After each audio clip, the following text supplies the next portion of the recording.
The universe you can observe tonight is not the universe that exists. Beyond a boundary you cannot see and cannot cross, there is more.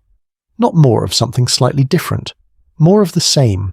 Galaxies, stars, dark matter, cosmic structure, the same physics, the same laws, the same deep geometry of space-time that governs everything you can observe. And in 2 trillion years, every trace of it will have vanished from view forever, not because it will cease to exist, but because the space between here and there will have stretched past the point where light can ever reach across it. We have known for roughly a century that the universe is expanding. Most people have absorbed this fact in some vague form, a piece of general scientific literacy. The universe is big and getting bigger. Galaxies are moving apart. Everything is flying outward from the Big Bang. But the full implication of expansion, pursued to its mathematical conclusion, is more disorienting than this casual understanding suggests. It is not just that the universe is expanding, it is that the expansion has consequences for what can be known, what can ever be known by any observer in any location at any time. The expansion builds walls, not walls of matter, walls of causality, walls across which no information can ever travel, no signal can ever propagate, no fact about what lies on the other side can ever be communicated to what lies on this side.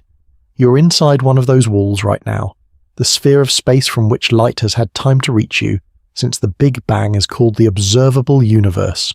It is not the universe, it is the portion of the universe to which you have causal access, where events and your existence are connected by the thread of light that has had time to travel between them. Beyond the edge of your observable universe, events are happening, stars are burning, galaxies are colliding. Whatever passes for intelligence in that region may be looking out at its own observable universe, which partially overlaps with yours and partially extends into regions you will never see. And tonight we're going to follow that implication all the way to where it leads. We're going to understand exactly what the observable universe is and is not. We're going to understand why galaxies beyond a certain distance are moving away from us faster than light, without violating any law of physics. We are going to understand the distinction between the boundary of what we can currently see and the boundary of what we will ever be able to see. We are going to look at what the James Webb Space Telescope's deepest images tell us about the density of the universe beyond our horizon, and what statistical inference can tell us about what we cannot directly observe. And we're going to sit with the specific and disorienting fact that future civilizations, arising long after our own, will look out at an essentially empty cosmos and conclude with confidence that they live in a universe that contains almost nothing, because the evidence for everything else will have permanently receded beyond the horizon. If this is the kind of mission briefing you want more of, subscribe and stay with the crew. Strap in, we begin. The specific number, 46.5 billion light-years, deserves unpacking, because the calculation that produces it reveals the full architecture of the observable universe in a way that the number alone does not convey. When cosmologists calculate the radius of the observable universe, they are not simply multiplying the speed of light by the age of the universe. They are integrating a quantity called the co-moving distance, which accounts for the expansion of space over the entire 13.8 billion years of cosmic history. The expansion of the universe is described by a scale factor, typically denoted by the letter A, which encodes how much the universe has expanded at each moment in its history. At the Big Bang, the scale factor was 0. Today, by convention, the scale factor is set to 1. In the early universe, the scale factor was much smaller than 1, meaning everything was much closer together. The comoving distance to an object is the distance to it accounting for the expansion, the distance you would measure if you could somehow freeze the expansion and measure with a ruler. The comoving distance to the surface of last scattering, from which the CMB photons we observe were emitted, is approximately 46.5 billion light-years. This is what we call the particle horizon, the edge of the observable universe. But there is another distance that is equally important to understand, the proper distance, which is the physical distance to an object at a specific moment in time. The proper distance to an object changes as the universe expands, because the space between us and the object is stretching. The CMB was emitted by regions of space that were, at the moment of emission, roughly 40 to 45 million light-years from our eventual location. Today, those same regions are 46.5 billion light-years away. The proper distance has increased by a factor of roughly 1,000. corresponding to the factor by which the universe has expanded since the surface of last scattering. This expansion factor is also the factor by which the CMB photons have been stretched. The CMB photons were emitted as ultraviolet and visible light, energetic photons produced by the hot plasma of the early universe at a temperature of about 3000 Kelvin. The universe has expanded by a factor of roughly 1100 since that emission. The CMB photons have been stretched by the same factor, from visible light to microwaves, from a wavelength of a fraction of a micrometer to a wavelength of a few millimeters. The current temperature of the CMB, measured with extraordinary precision by the Planck satellite and other experiments, is 2.7255 Kelvin, consistent with the expected cooling of the original 3000 Kelvin emission by a factor of 1100. This calculation is not just an academic exercise, it is a consistency check on the entire framework of modern cosmology. The CMB temperature is exactly what the model predicts given the age of the universe, the expansion history, and the composition of the universe in terms of matter, radiation, and dark energy. The fact that these independent measurements agree is one of the most powerful arguments for the correctness of the standard cosmological model. Understanding the distance question correctly is also the beginning of understanding the horizon question, because the event horizon, unlike the particle horizon, is determined by the future history of the expansion rather than the past history. But first, we need to be precise about something that sounds simple and is not, what the observable universe actually is, because the common description, the universe from which light has had time to reach us, contains a subtlety that most explanations leave out, and that subtlety is the key to understanding everything that follows. The observable universe has a radius of approximately 46.5 billion light-years. The universe is approximately 13.8 billion years old. If you have encountered these two facts before, you may have accepted them without noticing that they appear to be inconsistent. If the universe is 13.8 billion years old, and light travels at a fixed speed, then the farthest light could have travelled since the beginning is 13.8 billion light-years.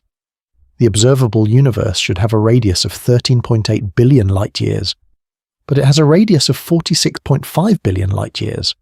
How can we see things that are 46.5 billion light-years away if the universe has only existed for 13.8 billion years?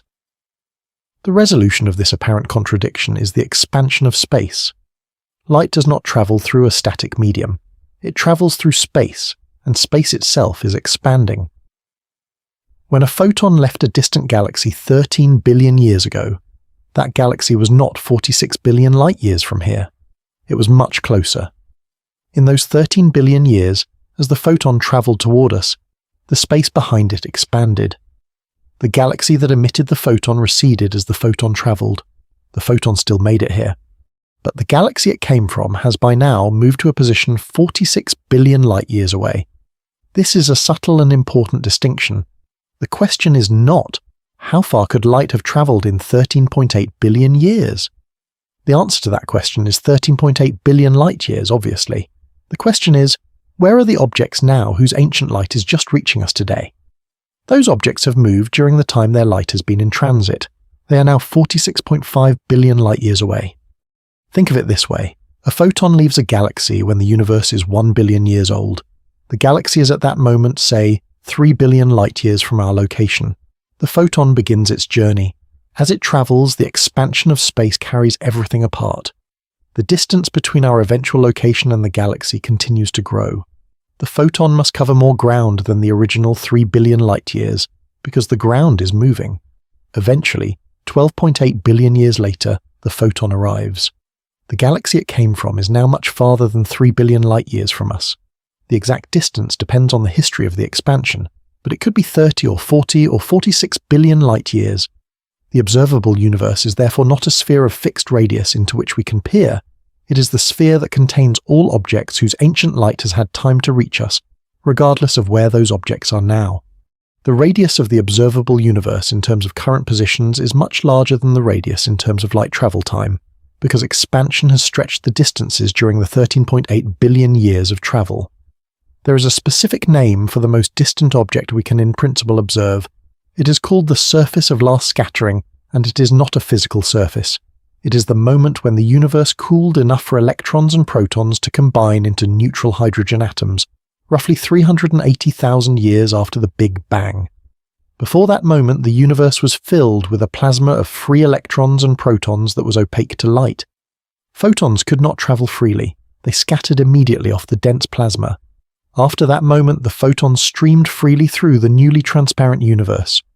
The light from that surface of last scattering is what we observe today as the cosmic microwave background radiation, the faint afterglow of the Big Bang that fills the entire sky uniformly in the microwave portion of the electromagnetic spectrum. The cosmic microwave background is the most distant thing we can observe. The photons we detect today as the CMB were emitted when the region that emitted them was roughly 40 million light-years from our eventual location. Those regions are now approximately 46 billion light-years from us. The expansion of space in the intervening 13.8 billion years has stretched the CMB photons from high-energy, ultraviolet radiation to low-energy microwaves, a factor of roughly 1,000 in wavelength, corresponding to the factor of roughly 1,000 in which the universe has expanded since the surface of last scattering. This is the key fact about the observable universe. It is not defined by where things are. It is defined by when their light left.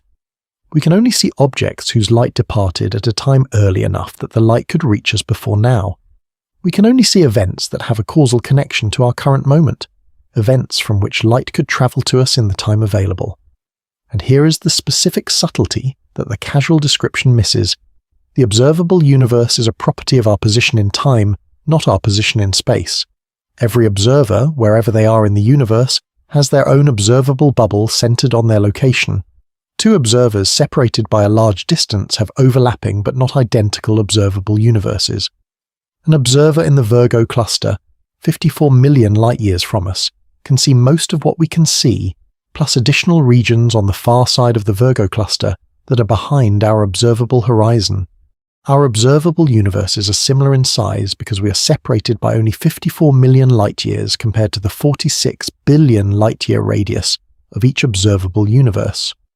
But the same two observers separated by a gap in time have dramatically different observable universes.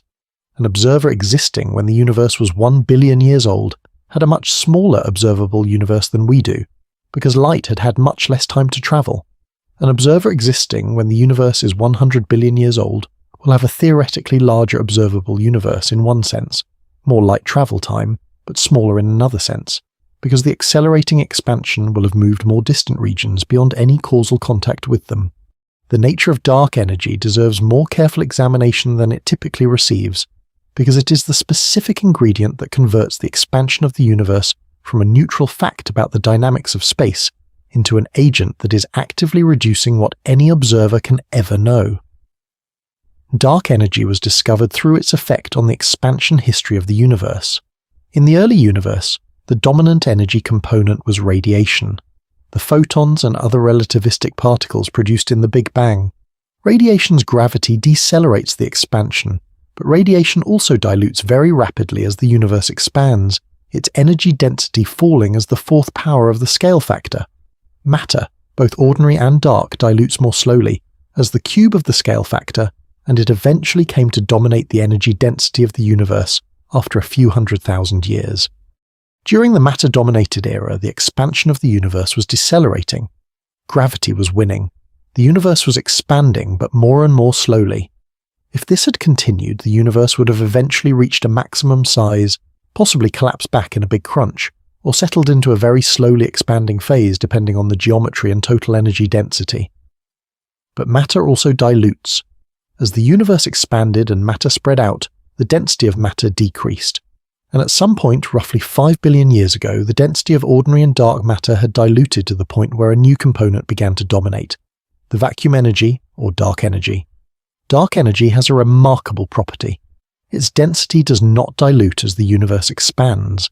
It is a property of space itself, a constant energy density per unit volume.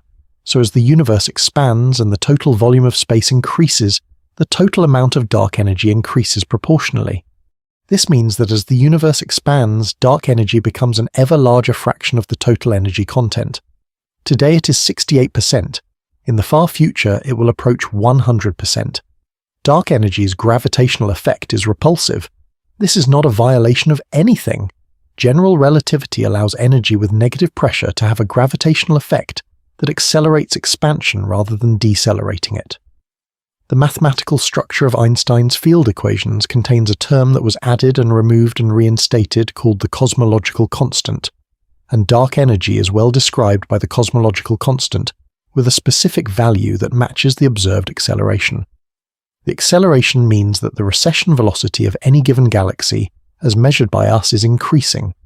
A galaxy that is currently receding from us at 2 times the speed of light will, in the future, be receding at 3 times, then 4 times, then 10 times the speed of light. The recession velocity is not approaching a limit. It grows without bound as the space between us and the galaxy continues to expand. This has a direct consequence for the event horizon. With dark energy driving accelerating expansion, the event horizon is effectively frozen at roughly 16 billion light-years in co-moving coordinates. Any galaxy that is currently more than 16 billion light-years from us in co-moving distance will never be able to send us a signal that reaches us in the infinite future. Any galaxy currently within 16 billion light-years can still send us signals, but the signals will take longer and longer to arrive as the expansion carries the galaxy closer to, and eventually beyond, the event horizon. The 16 billion light-year event horizon is sometimes described as a sphere of doom surrounding us, which is somewhat melodramatic but captures the essential physics. It is a one-way membrane in time, beyond which information flows permanently outward rather than inward, and from which no new information will ever reach us. Researchers have examined what the universe will look like to observers at various future times under the assumption that dark energy remains constant, which the current data is consistent with but does not prove. The picture is consistent and sobering. The observable universe contracts over time in terms of what can be known, not because the particle horizon shrinks, but because the event horizon closes off more and more of the universe from future contact. This last point is where the story becomes uncomfortable, and it requires understanding what the expansion of the universe actually means at large scales. The galaxies beyond a certain distance are receding from us faster than light, not approaching light speed, not at light speed, faster than light speed, substantially faster. The most distant galaxies in our observable universe are receding at several times the speed of light. This statement requires immediate clarification because it seems to violate special relativity, which prohibits motion faster than light. The resolution is careful and important. Special relativity prohibits objects from moving through space faster than light. It says nothing about the expansion of space itself. Edwin Hubble discovered in 1929 that distant galaxies are receding from us, and that their recession velocity is proportional to their distance. The farther away a galaxy is, the faster it is moving away. The constant of proportionality between distance and recession velocity is called the Hubble constant, and its modern estimated value is approximately 67 to 73 kilometers per second per megaparsec, depending on how it is measured and which data set you trust. A megaparsec is approximately 3.26 million light-years. At a distance of roughly 14 billion light-years from us, the recession velocity equals the speed of light. This specific distance is called the Hubble sphere or Hubble radius. Galaxies within the Hubble sphere are receding from us at less than the speed of light. Galaxies beyond the Hubble sphere are receding from us at greater than the speed of light. Now here is the important question. If galaxies beyond the Hubble sphere are receding faster than light, how can we see them? The observable universe extends to 46.5 billion light-years, far beyond the Hubble sphere at 14 billion light-years. Objects at 46.5 billion light-years are currently receding from us at several times the speed of light, and yet their ancient light reached us. The answer involves the history of the expansion. The Hubble sphere is not a fixed boundary. It has moved over cosmic time. When the universe was young and dense, before dark energy dominated the dynamics, the expansion was decelerating. The Hubble radius was smaller in the early universe. A photon emitted by a distant galaxy would, in the early universe, be emitted from inside what was then the Hubble sphere, even if that galaxy appears to us to be far outside the current Hubble sphere. The photon makes progress toward us as long as it is being carried toward us faster than the local expansion carries it away from us. In the regions where the photon is currently located during its journey, as long as the recession velocity of the local space is less than the speed of light, the photon makes net progress. The photon can successfully traverse regions of space that are expanding faster than light, as long as it starts in a region that is expanding slower than light, and the expansion rate in intermediate regions is slow enough for the photon to make progress. This is exactly what the ancient CMB photons did. They were emitted when the universe was young, and the expansion rate, in terms of the Hubble constant, was higher, but the absolute distances were smaller. The photons managed to cross regions that would today be receding faster than light, because those regions were inside the Hubble sphere when the photons passed through them. What this tells us is that the boundary of the observable universe and the boundary of what is currently receding faster than light are different things. Both are real, both are important, but they describe different aspects of the causal structure of the expanding universe. Dark energy is the ingredient that makes this story more complicated and more disturbing. In 1998, observations of distant Type I supernovae by two independent research teams produced one of the most surprising results in the history of cosmology. The supernovae were dimmer than expected. Dimmer means farther. Farther means the expansion of the universe was not slowing down as expected from the gravitational attraction of matter. Instead, it was speeding up. The expansion was accelerating. The Nobel Prize in Physics was awarded in 2011 to Saul Perlmutter, Brian Schmidt, and Adam Rees for this discovery. The agent responsible for the acceleration, which remains unidentified in terms of its fundamental nature, is called dark energy.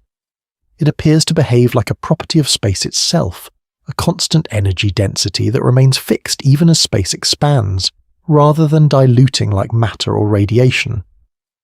Dark energy currently constitutes roughly 68% of the total energy content of the universe. Ordinary matter, the stars and gas and planets and everything made of atoms, constitutes roughly 5%. Dark matter, the invisible gravitating substance that outlines galaxies and galaxy clusters, constitutes about 27%. The acceleration driven by dark energy has a specific consequence for the cosmological horizon. As the expansion accelerates, the Hubble radius is not increasing as fast as it would in a matter-dominated universe with decelerating expansion. More specifically, with dark energy dominating, the Hubble radius is effectively asymptoting toward a fixed value. The cosmological event horizon, the boundary beyond which events happening now can never send us a signal, is fixed at roughly 16 billion light-years from us. This is the critical distinction between two different boundaries. The particle horizon, roughly 46.5 billion light-years, is the boundary of the observable universe, the sphere from which any past light has had time to reach us. The event horizon, roughly 16 billion light-years, is the boundary beyond which no future light will ever reach us, no matter how long we wait. The particle horizon is determined by the past history of the expansion. The event horizon is determined by the future history of the expansion. Galaxies between 16 and 46.5 billion light-years from us are currently visible. Their past light is reaching us, but no future light they emit will ever reach us. We are seeing them for the last time in a cosmic sense. The last photons from those galaxies that will ever reach us are already in transit. When they arrive, those galaxies will disappear from our observable universe forever, not because anything dramatic happens to them, but because the space between us and them will have stretched past the point where light can make the crossing, and galaxies closer than 16 billion light-years are different. Their future light can still reach us. But even for them, the acceleration of the expansion means that what we see of them is increasingly redshifted, increasingly distant in time, the signal of their present state taking longer and longer to arrive. The expansion of space is not a metaphor for something else. It is a physical reality with physical consequences for what can be known. Information has a finite speed. Space has a rate of expansion. When the rate of expansion exceeds the speed of information, the two sides of the expanding region lose causal contact. They can no longer influence each other. They can no longer observe each other. This is what it means to be beyond the cosmological horizon. So there is a boundary, a surface in space centered on every observer, beyond which lies a universe that cannot be communicated with and cannot communicate with us. What's on the other side of that boundary? The question sounds almost philosophical, the kind of question that invites speculation about the nature of the unknowable. But it is not actually a question without constraints. We have information about what lies beyond the cosmological horizon, not from direct observation, but from the consistency of physics and from the structure of the universe we can observe. The first and most important constraint is cosmological uniformity. The universe we can observe is remarkably uniform on the larger scales. The cosmic microwave background, which represents the state of the universe at 380,000 years old, shows temperature fluctuations of only about 1 part in 100,000 across the entire sky. The distribution of galaxies, when smoothed over large enough scales, is essentially the same in every direction. The laws of physics appear to be the same everywhere we can observe. The constants of nature, the speed of light, the gravitational constant, the mass of the electron appear to take the same values across the entire observable universe. This uniformity strongly suggests that the region just beyond our observable universe is more of the same, not identical, but governed by the same physics, structured by the same forces, populated by the same kinds of objects. The galaxies and dark matter and cosmic web structures that fill our observable universe continue on the other side of the boundary in the same proportions and with the same statistical character. The second constraint is the theory of cosmic inflation. In the very early universe, in the first tiny fraction of a second after the Big Bang, the universe underwent a period of extraordinarily rapid expansion called inflation. During inflation, a region of space that was initially subatomic in size expanded to at least the size of our entire observable universe, and quite possibly much larger. The rapid expansion of inflation stretched quantum fluctuations to cosmic scales, seeding the density variations that gravity later amplified into the large-scale structure of galaxies and galaxy clusters. Inflation, if it occurred, was almost certainly not a precisely bounded event that inflated the universe to exactly the size of our observable bubble. Inflation models generally predict that the inflationary period expanded the universe far beyond our observable horizon. How far is uncertain. Some models predict that the universe is at least 10 to the power of 23 times larger than our observable sphere. Some models predict that the universe is spatially infinite. If the universe is spatially infinite, then what lies beyond our observable horizon is literally infinite amounts of more universe, infinite galaxies, infinite stars, infinite planets, and, in an infinite universe, every possible configuration of matter that is physically permissible would occur somewhere, including configurations identical or nearly identical to our own observable universe.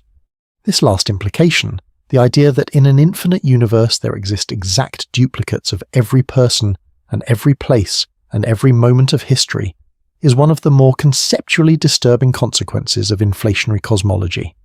It does not follow from inflation being correct. It follows from inflation producing an infinite universe combined with the statistics of quantum mechanics in a system with a finite number of possible configurations per unit volume. Whether it is actually true depends on the specifics of the inflation model and on questions about the nature of quantum mechanics that are not yet resolved. But even setting aside the most extreme implications, the basic point stands. Beyond the cosmological horizon, there is almost certainly more universe, not nothing. Not a different kind of universe with different laws, more of what we can observe, extending beyond our reach. The boundary of the observable universe is not the edge of the universe. It is the edge of our knowledge, the edge of our causal access, the horizon beyond which events and our location are no longer connected by any chain of cause and effect. There is a specific and interesting question about the structure of the region just beyond our horizon. The universe we observe has a web of large-scale structure, vast sheets and filaments of galaxies surrounding enormous voids nearly devoid of ordinary matter. This web, called the cosmic web, extends to the largest scales we can observe. Do the structures of the cosmic web extend beyond our horizon? Almost certainly yes. The statistical character of the cosmic web on scales smaller than our observable universe suggests that the same kind of structure extends beyond it. The density variations seeded by inflation that produced the cosmic web within our observable bubble also produced density variations in the regions beyond our bubble. Those variations have been evolving under gravity for the same 13.8 billion years. They should have produced similar but not identical large-scale structure on the other side of our horizon. Some researchers have looked for evidence of structures that extend to and possibly beyond our horizon. They have found tantalizing hints, a region of the CMB sky called the cold spot that might be the imprint of a supervoid larger than anything in our observable universe, and correlations in the CMB temperature pattern that might hint at structure on scales approaching the horizon size.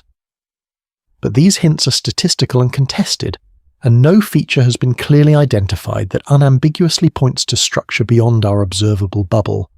The region just beyond our horizon is, in every meaningful sense, more universe, governed by the same physics, following the same dynamics, just unreachable by us, forever. The concept of inflation, the hypothetical period of ultra-rapid expansion in the universe's first fractions of a second, is central to understanding the relationship between the observable universe and the full universe, and it deserves careful treatment here because it connects the specific physics of the early universe to the vastness of what we cannot see. Inflation was proposed in 1980 by Alan Guth as a solution to several puzzling features of the standard Big Bang cosmology. The most important of these puzzles is the horizon problem. The horizon problem is this: different regions of the observable universe that are currently on opposite sides of our view, separated by nearly 93 billion light-years, have never been in causal contact. They were, in the standard Big Bang without inflation, never close enough to exchange photons or any other form of information, and yet they have the same CMB temperature to 1 part in 100,000. This CMB is remarkably uniform across the entire sky. How can regions that have never been in causal contact be at the same temperature? Normally, temperature equilibration requires energy exchange. Two objects that have never interacted should not be at the same temperature, but the CMB is uniformly at 2.7255 Kelvin everywhere we look, to a precision that exceeds any plausible coincidence. Inflation resolves this by positing that all the regions of the universe we can observe were once in causal contact, before the inflationary period expanded them to cosmic scales. In the pre-inflationary universe, the entire region that would become our observable universe was much smaller than an atomic nucleus. All of this region was in thermal contact. It equilibrated. Then inflation expanded it by a factor of at least 10 to the power of 26 or more in a tiny fraction of a second, stretching a tiny uniform patch to cosmic dimensions. The rapid expansion of inflation also stretched quantum fluctuations in the density of the inflating field to macroscopic scales. These fluctuations, frozen in by the rapid expansion, became the seeds of the large-scale structure, the density variations that gravity later amplified into galaxies and galaxy clusters, and the cosmic web. The key implication for the size of the universe is that inflation almost certainly expanded the universe far beyond our observable sphere. The inflationary patch that became our observable universe was almost certainly not the entire universe. Inflation is driven by a field called the inflaton, and the inflaton field generically produces inflation over a much larger region than the patch that eventually became our observable universe. Some models of inflation, particularly the theory called eternal inflation, propose that inflation never truly ends globally, but produces pockets of ended inflation, like bubbles, each of which becomes an expanding universe like ours. The scale of what inflation produced, if these models are correct, is staggering. Our observable universe, 93 billion light-years across, would be one tiny bubble in an inflationary multiverse of essentially unlimited extent. Other bubbles, possibly with different physical constants or different vacuum states, would be so far from us as to be not just beyond our cosmological horizon, but separated by an inflating medium that is itself expanding faster than light. Even without the full multiverse scenario, single-field inflation models generically produce a universe that is at least 10 to the power of 23 times larger than our observable sphere.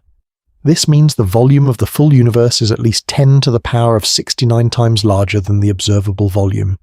With 2 trillion galaxies in the observable universe, the total number of galaxies in the full universe would be at least 10 to the power of 84. If the universe is infinite, all of these numbers are infinite. The implication for the observable universe is that we are not looking at the universe. We are looking at a tiny, random, unrepresentative sample of it.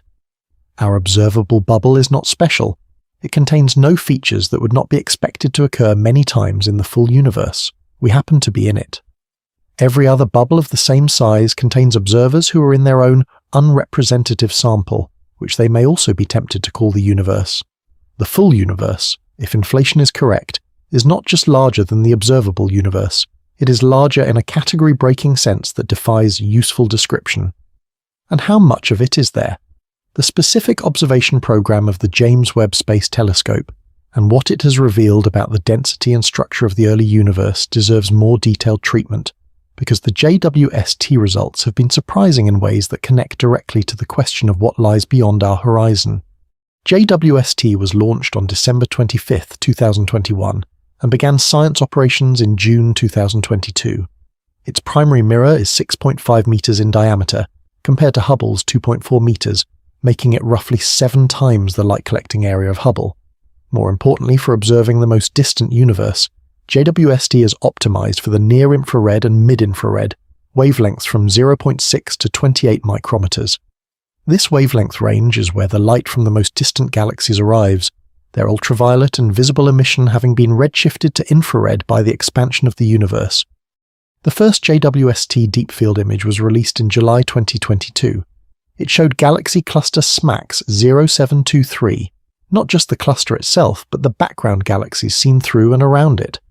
The cluster's gravity acts as a gravitational lens, bending and magnifying the light from background galaxies and producing distorted arcs and multiple images of distant galaxies that would otherwise be too faint to observe. The JWST image revealed galaxies that existed when the universe was as little as a few 100 million years old. Subsequently, JWST has discovered several galaxies with confirmed spectroscopic redshifts above 10, meaning they existed when the universe was less than 500 million years old. The most distant of these, JAD-ES-GS-Z 14-0, was confirmed in 2024 at a redshift of approximately 14.32, placing it at a time when the universe was only 290 million years old, less than 2% of its current age. But the JWST results that have generated the most scientific discussion are not the record-breaking individual galaxy discoveries. They are the discovery that the early universe contains far more massive galaxies than the standard model predicted. Galaxy formation models, calibrated against the observable universe before JWST, predicted that the very early universe should contain only small, relatively low-mass galaxies. Massive galaxies, the kind containing hundreds of billions of stars, were expected to form later through the gradual merging and accretion of smaller galaxies over billions of years. There simply was not enough time, in the standard picture, to build a very massive galaxy in only a few 100 million years. JWST has found several candidate massive galaxies at redshifts above 7, corresponding to a time less than 800 million years after the Big Bang. Some of these candidates, if their masses are confirmed, are more massive than the models allow in the time available. The discrepancy is not yet resolved and could have multiple explanations. The masses might be overestimated, the models of star formation efficiency might need revision, or there might be new physics in the early universe that accelerated galaxy formation. Whatever the resolution of the massive galaxy discrepancy, the JWST results have demonstrated that the early universe was more active and more structured than the standard picture suggested. This is relevant to the question of what lies beyond our observable horizon. If the early universe was more efficient at forming galaxies than we thought, then the regions beyond our horizon, which are also governed by the physics of the early universe, may contain more galaxies or more massive galaxies per unit volume than the observable universe implies. The statistical inference from JWST data to the density of the full universe depends on the assumption that our observable bubble is a representative sample of the full universe. The JWST results suggest that our understanding of even the observable bubble's galaxy population was incomplete. As our models improve, the inferences about what lies beyond the horizon improve as well. The JIWST is not just revealing the past of our observable universe. It is calibrating the models that tell us about the unobservable universe. The JWST has also made important observations of the cosmic dawn, the period when the first stars formed and ionized the previously neutral hydrogen that filled the universe during the cosmic dark ages. Understanding the cosmic dawn is important for understanding the transition from the opaque early universe to the transparent universe we observe today, a transition that defines the boundary of our observational reach in the time domain. On July 12, 2022, NASA released the first science images from the James Webb Space Telescope. One of those images was a deep field, a tiny patch of sky, about the size of a grain of sand held at arm's length, imaged for roughly 12.5 hours with the most sensitive infrared telescope ever built. The image showed thousands of galaxies, not thousands of stars, thousands of galaxies, each one a collection of billions or hundreds of billions of stars, each one separated from its neighbours by millions of light years, all of them crammed into a patch of sky so small you would not notice it without an instrument pointing it out. The image was not surprising to astronomers who had been working with the Hubble Space Telescope's similar images for decades. The first Hubble Deep Field, taken in December 1995, showed approximately 3,000 galaxies in a similarly tiny patch of sky. The Hubble Ultra Deep Field, compiled from many observations between 2003 and 2004, showed approximately 10,000 galaxies in a patch of sky about 3.1 arc-minutes across, roughly 1/13 the diameter of the full moon. But the JWST Deep Field was deeper, more sensitive. It revealed galaxies that Hubble could not see, because JWST observes in infrared wavelengths, where the most distant galaxies are brightest, their ultraviolet and visible light having been redshifted by the expansion of the universe to longer wavelengths by the time it reaches us. What these deep field images allow is a form of statistical inference that is, in its way, one of the most powerful tools in observational cosmology. If a tiny patch of sky contains roughly 10,000 galaxies, how many galaxies are in the entire sky? The sky has a total solid angle of approximately 41,253 square degrees. The Hubble Ultra Deep Field covered an area of roughly 11.5 square arc-minutes, which is approximately 0.0000896 square degrees. Dividing the total sky area by the HUDF area and multiplying by 10,000 gives a rough estimate of the total number of galaxies in the observable universe. The precise number depends on the depth of the survey and how you correct for galaxies too faint to detect even with Hubble. A 2016 study by Christopher Consolis and collaborators, published in the Astrophysical Journal, used HUDF data combined with models of galaxy evolution to estimate the number of galaxies in the observable universe at roughly 2 trillion. 2 times 10 to the 12th power. 2,000 billion galaxies. That number is already staggering. Each galaxy containing anywhere from a few hundred million to a few hundred billion stars. The Milky Way alone contains somewhere between 100 and 400 billion stars. 2 trillion galaxies means somewhere on the order of 10 to the 24th power total stars in the observable universe. That is 1 million times the number of stars that used to be the standard estimate before the Concelis analysis. But the observable universe, at 46.5 billion light-years in radius, is a finite region. The full universe extends beyond it, and if the density of galaxies in the unobservable universe is similar to the density in the observable universe, which there is no reason to doubt, then the total number of galaxies in the universe depends entirely on how much of the universe extends beyond our horizon. If the universe is at least as large as the most conservative inflationary models suggest, roughly 10 to the 23 times the volume of our observable sphere, then the total number of galaxies in the universe is at least 10 to the 35 power. If the universe is infinite, the total number of galaxies is infinite. JWST has pushed our observational reach to new limits. Its infrared sensitivity allows it to observe galaxies as they existed when the universe was only a few hundred million years old. The most distant confirmed galaxy observed by JWST, as of mid-2024, is JD's EGS Z14-0, which existed when the universe was only 290 million years old. This galaxy, bright and already massive despite the universe's youth, has a redshift of approximately 14.32, meaning the universe has expanded by a factor of roughly 15.32 since the light we observe was emitted. These earliest galaxies are a specific kind of evidence about the region beyond our observable horizon. The early universe was, in some sense, simpler than the late universe. The first galaxies had not yet had time to develop the complex chemistry, stellar populations, and structural diversity that galaxies develop over billions of years. Observing the first galaxies in our observable region gives us a window into the physics of galaxy formation that applies universally. The same physics that governed the formation of the first galaxies we can observe also governed the formation of the first galaxies beyond our horizon. The JWST deep fields are not just images of beautiful distant galaxies, they are samples of the statistical distribution of the universe at various cosmic epochs. They allow cosmologists to measure the galaxy luminosity function, the distribution of galaxy brightnesses at different distances, and to extrapolate that distribution to objects too faint to detect. They allow estimates of the mass function of dark matter halos, the structures that host galaxies. They allow measurements of the star formation rate density, the rate at which stars were being formed across the universe at different cosmic times. All of these measurements applied to the observable universe are assumed to hold in the unobservable universe as well. The physics is the same, the statistics should be the same.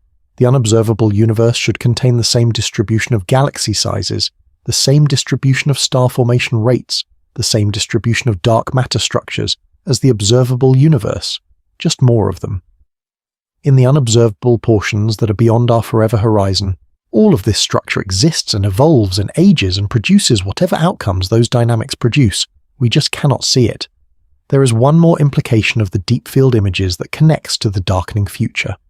The most distant galaxies JWST can observe are very close to the surface of last scattering, the edge of our observable universe. Beyond those galaxies, in the narrow shell between the most distant visible galaxies and the CMB, lies a region that was so opaque in the early universe that even JWST cannot see it directly. It is called the Cosmic Dark Ages, the period between the emission of the CMB and the formation of the first stars, when the universe was filled with neutral hydrogen and helium and there were no light sources. The Cosmic Dark Ages are a boundary in a different sense from the cosmological horizon. They are not a causal boundary, they are a boundary of illumination. The universe during the Dark Ages existed and evolved. We simply cannot see it directly, because there was no light to observe. The universe we can observe is therefore even smaller than the observable sphere suggests. It is the region from which we can receive light that tells us what the universe was doing. The Dark Ages are opaque. The CMB is the oldest image. And beyond the CMB, beyond our particle horizon, lies the unobservable universe. How that universe will look to our distant descendants is the final and most unsettling part of the story. The specific observational consequences of the Great Darkening are worth tracing in more detail because the sequence of losses is as instructive as the final state. The first objects to disappear beyond the cosmological horizon are already gone. The most distant galaxies observable with current technology, those with redshifts above 14, are already beyond the event horizon in the sense that the light we observe from them is the last we will ever receive. Those galaxies are not currently sending us light that will arrive in the far future. The expansion has already carried them beyond causal contact. We see them as they were in the ancient past because that ancient light is still reaching us. But their present state is already inaccessible. The galaxy clusters of the Great Wall of cosmic structure, structures like the Sloan Great Wall and the Hercules Corona Borealis.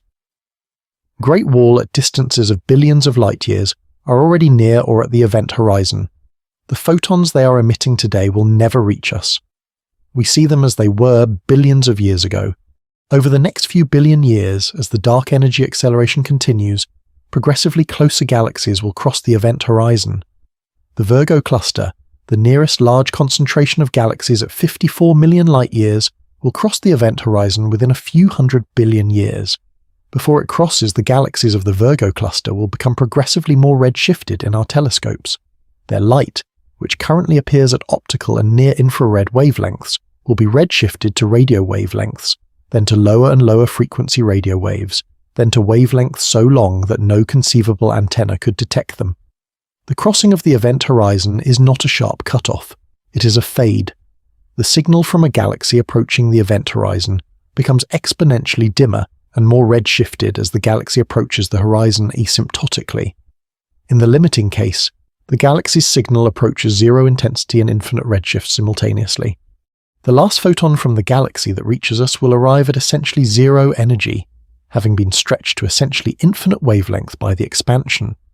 From the perspective of the far future observer, the sky will go dark gradually, galaxy by galaxy, cluster by cluster, wall by wall of the cosmic structure, over hundreds of billions of years. Each disappearing galaxy was a loss of information, a permanent erasure of observational evidence of the universe's extent. The observers who witness this gradual darkening will face a cosmological puzzle. Why is the sky going dark? The disappearance of galaxies over cosmic time will be a data point in their physics that requires explanation, but an explanation that, in the fullness of time, will itself disappear as the last evidence of a universe beyond the local group fades. At roughly 100 billion years, perhaps somewhat more, the Andromeda Galaxy and the Milky Way will have merged into Milkomeda. The local dwarf galaxies will have been absorbed or ejected. The merge system will be orbiting in a universe where the nearest non-local group galaxy is receding at speeds that have pushed its signal below any detection threshold. The sky will be dark beyond the merged galaxy. At 1 trillion years, the sky will be populated only by the stars of Milkomeda, predominantly dim red dwarfs, and by the compact remnants of earlier stellar generations, white dwarfs, neutron stars, black holes. The cosmic background will not even be recognizable as a feature of the sky. The universe will appear to any observer as a single vast galaxy surrounded by empty darkness. The most poignant moment in this scenario, if any moment in a timeline of trillions of years can be called poignant, is the last moment at which a sufficiently advanced civilization in Milkomeda can detect, however faintly, the signal of a universe beyond their galaxy. That last detection, when it occurs, will confirm for the last time that the universe is larger than a single galaxy. After that final signal, whatever its nature, the evidence of the full universe will have permanently receded beyond detection. Whether any civilization exists at these timescales, to experience this transition is a question that cannot be answered. The long-term fate of intelligence in a cooling universe is unknown. The physics of very long timescales is dominated by processes we understand only partially: the decay of white dwarfs, the evaporation of black holes through Hawking radiation, the eventual fate of matter itself. But the question of whether any observer witnesses the last fading of the external universe is less important than the recognition that, if they do, they will understand something we still have time to understand clearly. We're not at the end of the window, we're somewhere in the middle of it, and we have just enough time and just enough science to see what is out there before it goes. The local group is the name astronomers give to the cluster of galaxies that gravitationally belongs to us. It is a modest collection. The Milky Way is its second largest member. The Andromeda Galaxy, also called M31, is the largest, a spiral roughly twice the size of the Milky Way, at approximately 2.5 million light-years from us. There are perhaps 50 other members, dwarf galaxies orbiting the Milky Way, dwarf galaxies orbiting Andromeda, a few other small galaxies scattered through the local group's volume. Together, the local group spans roughly 10 million light-years and contains perhaps 1 trillion stars. In approximately 4.5 billion years, the Milky Way and Andromeda will collide, not all at once. Galaxies collide slowly, over hundreds of millions of years, their stars mostly passing through each other like ghosts because the distances between individual stars are so vast. The two galaxies will merge over roughly 1 billion years into a single large elliptical galaxy that astronomers have already named Milkomeda. The other local group members will orbit Milkomeda or be absorbed into it. The result will be a single galaxy, the local group's entire stellar population consolidated into one structure. This is the future of our cosmic neighborhood, and it is, in a specific and uncomfortable sense, the entire observable universe of our descendants 2 trillion years from now. 2 trillion years is more than 100 times the current age of the universe. It is an interval so long that the Sun will have exhausted its hydrogen fuel and swelled into a red giant, and eventually contracted into a white dwarf roughly 20 times during this interval. Every star currently on the main sequence in the Milky Way will have lived and died. The universe at 2 trillion years will be populated primarily by long-lived red dwarf stars, dim and cool, burning so slowly that they can maintain their hydrogen fusion for tens of trillions of years. In that far future universe, the expansion of space will have carried every galaxy outside our local group permanently beyond the cosmological event horizon. Not almost beyond, not nearly beyond, permanently, irreversibly beyond. The acceleration of the universe's expansion, driven by dark energy, means that distant galaxies are receding from us faster with each passing year. The event horizon, currently at roughly 16 billion light-years, will contract in apparent size as the Hubble constant effectively increases in the asymptotic future. Every galaxy that is currently just barely outside the event horizon will recede more quickly. Every galaxy just inside the event horizon will eventually cross it. The Virgo cluster, the nearest large cluster of galaxies at 54 million light-years, will be beyond the event horizon within a few 100 billion years. The closest galaxy cluster, the Fornax cluster, and indeed every gravitationally unbound structure in the cosmos, will eventually be carried beyond causal contact with our local group. What will remain visible at 2 trillion years is only what gravitational binding keeps together. The merged remnant of the local group, Milkomeda, orbited by whatever dwarf galaxies have not been ejected through gravitational dynamics over the preceding eons. The rest of the universe, the other 2 trillion galaxies and their hundreds of sextillions of stars, will simply not be there. Not in any observational sense. The photons that left those galaxies billions of years earlier will have passed through Milkomeda long ago. The photons being emitted now by those galaxies will have been so diluted and redshifted by the expansion that they will be undetectable. The last photons from the Virgo cluster that will ever reach us are already in transit. When they arrive, the Virgo cluster will have sent its final message.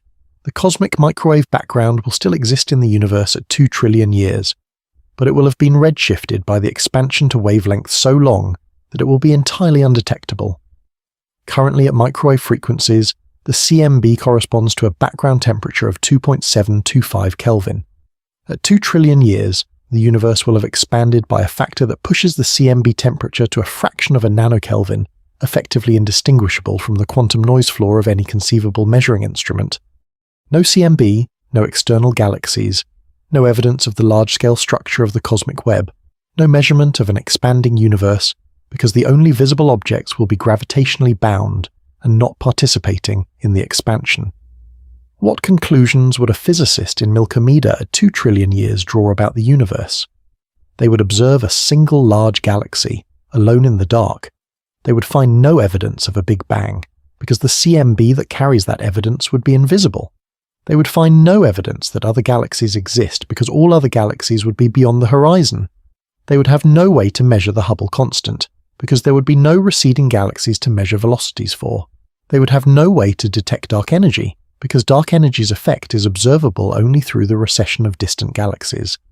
They would conclude, reasonably and based on all available evidence, that the universe consists of a single large galaxy of stars in a static and eternal cosmos.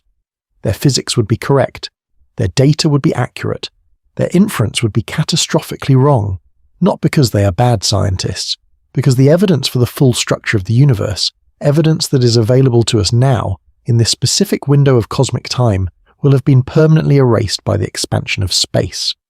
This is perhaps the most disorienting implication of modern cosmology. We are not at the center of the universe. We are not in a special location in space. But we are, in a profound and almost unbearable sense, in a special location in time. We happen to exist at the cosmic epoch when the evidence for the universe's full history and extent is still available, when the CMB is still detectable, when distant galaxies can still be seen, when the expansion of space can still be measured. In a few 100 billion years, a civilization arising in the Milky Way, or whatever the Milky Way will have become, will look out at a universe that provides none of these observational anchors. They will be permanently in the dark about the cosmological situation they occupy. They will have no way of knowing what we know. They will build cosmological models on the evidence available to them, and those models will be, from our perspective, profoundly limited. Astronomer Lawrence Krauss and astrophysicist Robert Scherer calculated this scenario in detail in a 2007 paper and described it elegantly. They noted that a physicist in the far future, who did not have access to a history of physics texts from the early 21st century, would have essentially no way of inferring the true cosmological situation from observation. The evidence that is available to us is not permanent. It is a feature of this specific epoch. It is already receding. The fact that we can see 2 trillion galaxies, that we can measure the CMB, that we can determine the age of the universe, that we can measure dark energy, that we understand the large-scale structure of the cosmos, these are not permanent achievements of science. They are achievements made possible by our location in time. We inhabit, coincidentally or not, the era of maximum cosmological observability. And we live in the era when the evidence that future observers will never have is still available. This is where the mission briefing brings us. Not to a resolution, to a specific and clear-eyed understanding of a situation we were already in without knowing it. We live inside a bubble of knowability roughly 93 billion light-years across. Outside that bubble, the universe continues, probably far beyond our ability to model, possibly infinitely. The laws of physics that govern it are the same as the laws that govern us. The galaxies and stars and whatever else the universe contains continue in the same statistical proportions beyond our horizon as within it. But that continuation is permanently inaccessible to us.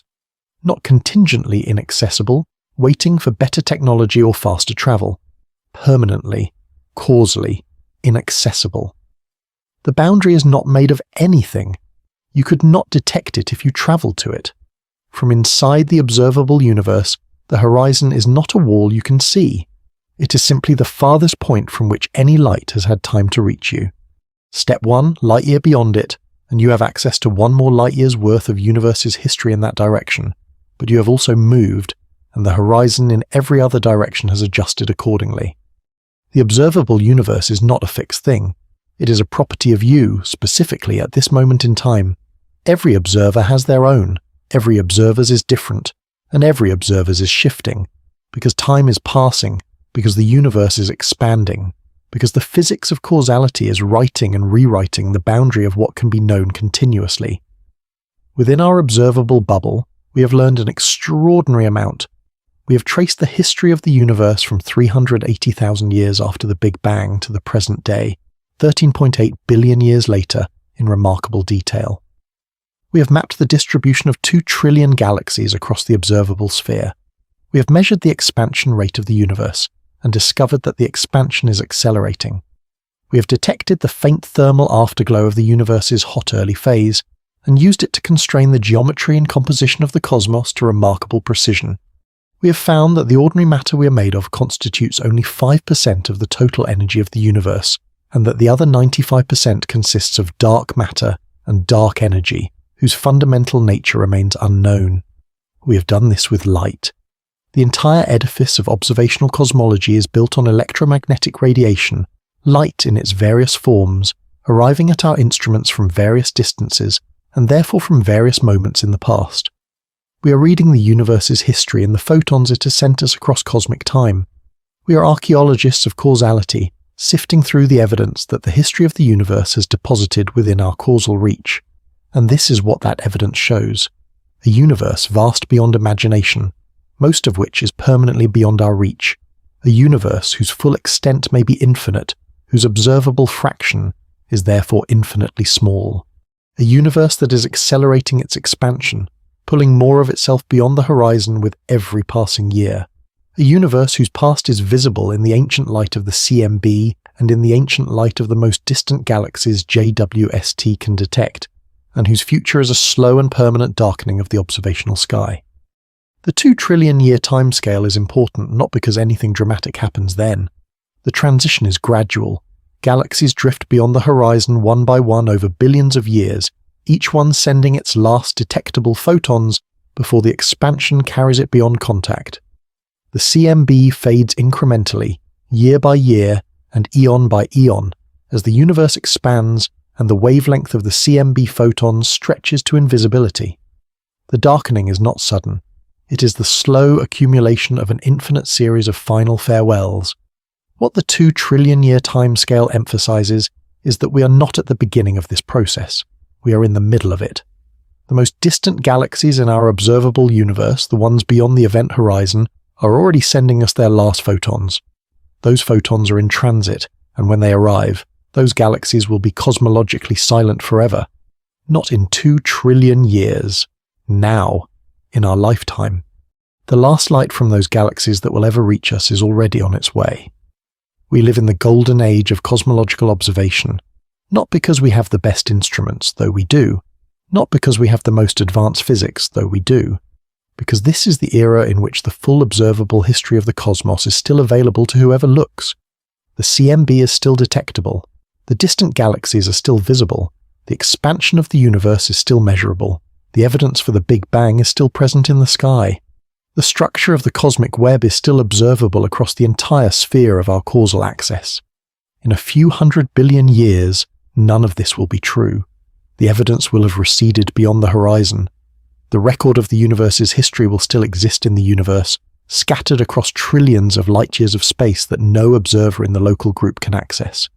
But from the perspective of any observer who arises in the local group after the expansion has done its work, the universe will appear to be a single galaxy in an empty, static, eternal cosmos.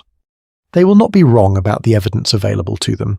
They will be catastrophically wrong about the universe they inhabit, and they will have no way of knowing it. The psychology of the cosmological horizon is worth examining, because the reaction most people have upon first understanding it reveals something important about how humans relate to knowledge and its limits. The first reaction is often denial. The universe is infinite, the thinking goes, so surely there must be some way to see farther, given enough time and better technology. This reaction misunderstands the nature of the horizon. The horizon is not a technological limit. It is not the boundary of what current instruments can detect. It is a causal boundary. No improvement in technology can push it back, because the boundary is defined not by the sensitivity of instruments, but by the speed of light and the age and expansion rate of the universe. The second reaction is often a kind of vertigo. If there is more universe than we can see, and if we cannot in principle ever see it, then our cosmology is necessarily incomplete. We cannot verify that the laws of physics hold beyond the horizon. We cannot confirm that the structure of the universe continues in the same statistical pattern. We are inferring the full universe from a sample, and we cannot confirm the sample is representative. This vertigo is scientifically appropriate. All cosmological knowledge is based on observations within our causal horizon. The universe beyond the horizon is in principle unverifiable. This does not make our cosmology wrong. It means our cosmology is a model of the observable universe that we have reason to believe extends to the full universe, but which we cannot directly test in the full universe. The third reaction, rarer but important, is a kind of awe at the specificity of the situation. We live in a universe that is revealing itself to observers during a specific and limited window of cosmic time. Before the window opened, the universe was opaque. The CMB had not yet decoupled, and no light could travel freely. After the window closes, the universe will be cosmologically dark. The CMB will be undetectable. The distant galaxies will be beyond the horizon, and the evidence for the full cosmological history will be permanently inaccessible. We are in the window, not by design. By the accident of our position in cosmic time, the window will not remain open indefinitely. The evidence is already receding. Understanding this situation clearly, without either denying the limits of our causal access or being paralyzed by them, is the mature scientific response to the cosmological horizon. We know what we can know, we can infer much of what we cannot directly observe, and we can be honest about the difference between confirmed knowledge and well-supported inference. The cosmological horizon is the most fundamental of all knowledge limits. It is imposed not by any failure of method or technology, but by the structure of the universe itself. Light has a finite speed. The universe has a finite age. Space is expanding. These three facts combined produce a boundary around every observer within which causality holds and beyond which it does not. This boundary is not a failure of science. It is a discovery of science. Before we understood the expansion of the universe, before we measured the CMB, before we developed modern cosmology, the existence of this boundary was not known. Discovering it and understanding its implications is one of the greatest achievements of 20th and 21st century physics. The cosmological horizon is where physics ends, not in the sense that physics breaks down, but in the sense that physics is a description of causal relationships, and causal relationships end at the horizon. Beyond it, physics continues to operate presumably. But its operation there is unconnected to its operation here. The two regions of the universe are, from any observer's perspective, separate causally isolated systems that happen to share the same physical laws. This is the edge of knowability, not a temporary frontier that will be pushed back by better science, a permanent boundary that defines the universe we can ever know. This is the edge of knowability that the cosmological horizon represents. Not just a boundary of observation, a boundary of evidence, a boundary beyond which the tools of empirical science cannot reach, not because the science is incomplete or the instruments are inadequate, but because the physics of an expanding universe writes the boundary and causality itself. We are fortunate to exist on this side of that boundary, in this window of time, with this extraordinary view of a universe whose full scale we can at least partially measure and partially understand. The observable universe is not the universe.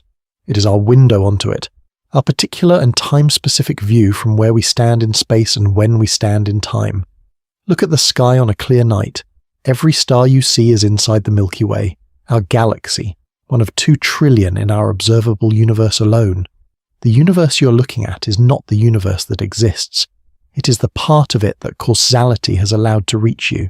The rest of it, vaster than you can usefully imagine, is out there beyond the horizon, following the same physics, containing the same kinds of structures, sending light in every direction that will never reach you. And beyond even that, beyond the observable universe of every possible observer anywhere, is whatever the full extent of the universe actually is, possibly finite, bounded by the initial conditions of inflation, possibly infinite if inflation never ended or if the universe is spatially open. Either way, almost certainly larger than the mind can usefully hold. The boundary of the observable universe is where causality ends, and causality, not matter or energy or time, is the fundamental thing the universe is made of. The laws of physics are laws about what causes what. The horizon of the observable universe is the limit of what can cause what, between there and here, between then and now. And inside that limit, in this improbable golden window of cosmic time, we are here to observe it. That is not nothing. That is almost everything. There is one specific and important thing to say about what we do with this understanding. We live in a universe that is self-concealing. Not by design, if design means anything in cosmology, but as a consequence of its own dynamics. The expansion of the universe, combined with the finite speed of light, creates horizons that limit what any observer can ever know. These horizons are fundamental. They are built into the structure of an expanding universe and cannot be circumvented by any technology or any cleverness of method. The cosmological horizon is therefore not a challenge to be overcome. It is a feature of the universe to be understood. Understanding it correctly changes what questions are worth asking. The question of what the full universe contains is not a question that observational cosmology can answer directly, but it is a question that can be addressed through theory and inference. We can reason about the full universe from what we observe within our horizon, using the physics that observation has established and the statistical properties of the universe that observation has characterized. And the understanding we reach, though it contains irreducible uncertainty about what lies beyond the horizon, is not nothing. We know that the universe extends beyond our horizon. We know that it extends much farther. We have good reasons to believe it follows the same physics, the same large-scale structure, the same statistical distribution of galaxies and dark matter. We can estimate its size in terms of multiples of our observable volume. We can calculate how the future expansion will reduce what we and our successors can observe. All of this is genuine knowledge about a universe that extends beyond our causal reach. It is inferred knowledge, not directly observed knowledge, but inference from well-established physics and from careful observation of what we can see is how most scientific knowledge is built. We infer the interior of the Earth from seismic waves. We infer the structure of atoms from their spectra. We infer the history of the early universe from the CMB. The cosmological horizon does not end scientific knowledge. It defines the scope of what can be directly observed and challenges us to reason about what lies beyond it using the tools of physics and mathematics. That challenge is one of the most intellectually demanding in all of science, and the progress that cosmologists have made on it over the last century is remarkable. The universe you can observe tonight is not the universe that exists. It is a window onto the universe, a specific view from a specific location at a specific moment in cosmic time.